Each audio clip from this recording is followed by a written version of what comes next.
Hey you all. It's another day with Ms. Web 3.0. We will teach you the React Use Effect hook. We have an amazing arena to do just that. We have a web shop made in React. You have access to that source code to download. And by getting it up and running on your machine, it will be the most efficient way to learn Use Effect hook technology. Since it is a complete app, you will have the chance to learn other technologies as well. To make the web shop, we use CSS, styled components, Firebase authentication, and many more technologies.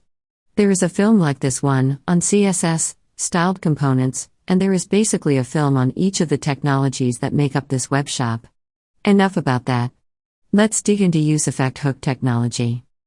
In index.js and app.js we don't have any Use Effect hooks. In shop.js we have one. You see, we import the technology from the React library. The hook is triggered when the component is first initialized, since we use empty brackets. Then the loading state of the app is set to false. It's a global variable we use for this state, and this variable also controls the spinner function on the screen. Another interesting application for the Use Effect hook is in the search function. Let's open modal-search.js. When a user changes the search text on screen, a variable is updated by a JavaScript. And when this variable is updated, a Use Effect hook is triggered. And then the array of products is updated to only hold hits which fulfill the search criteria, that is, that the product name record has the search text in it. A smart application of the Use Effect hook. Yes. Another application is in the filter.js. Here we see that as soon as the chk1 variable changes, the Use Effect hook is triggered.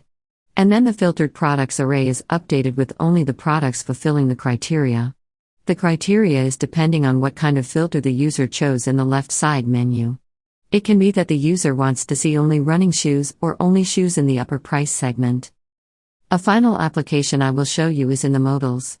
As we want to show a modal, we update a global variable. This triggers a Use Effect hook in the modal component. And this can check if the variable just turned to true, and then initialize any input fields in the modal.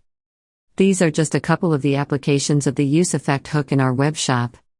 This is it for this tutorial. Please download the source code and use the installation instruction PDF to get it up and running. Save the app as a snippet library for when you develop your own app. In the next video we will give you a tutorial on JavaScript arrays. We will focus on these arrays in a web shop context. It will be a free tutorial. Click subscribe below to not miss this tutorial. Thank you.